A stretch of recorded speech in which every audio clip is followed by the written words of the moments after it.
আয়াত ২ ইয়াহদি ইলার রুশদি ফাআমান্না বিহি ওয়ালান নুশরিকা বিরব্বিনা আহাদা।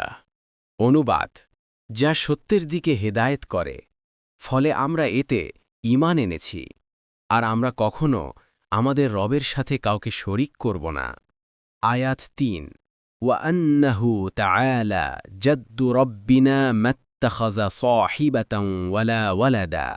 অনুবাদ: আর নিশ্চয়ই আমাদের রবের মর্যাদা সমুচ্চ, তিনি গ্রহণ করেননি কোনো সঙ্গিনী এবং না কোনো সন্তান। তাফসীর: ১ নং ফুটনোটের বিবরণ। জাদ্দুন শব্দের অর্থ শান, অবস্থা, মান, মর্যাদা। আল্লাহ তাআলার জন্যে বলা হয় ওয়া তাআলা জাদ্দুহু, অর্থাৎ আল্লাহ তাআলার শান, মান, মর্যাদা অনেক ঊর্ধ্বের। কর্তুবী।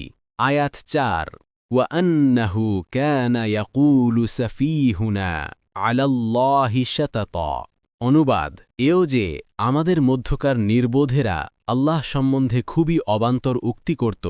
তাফসীর: ১ নং ফুটনোটের বিবরণ।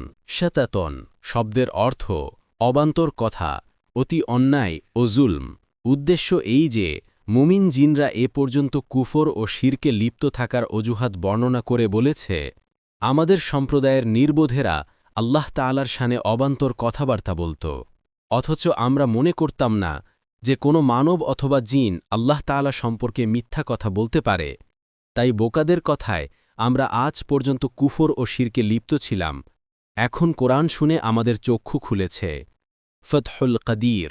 আয়াত ৫ ওয়ান্না যনান্না আল্লান তাকুলাল ইনসু ওয়াল জিন্নু আলাল্লাহি কাযিবা।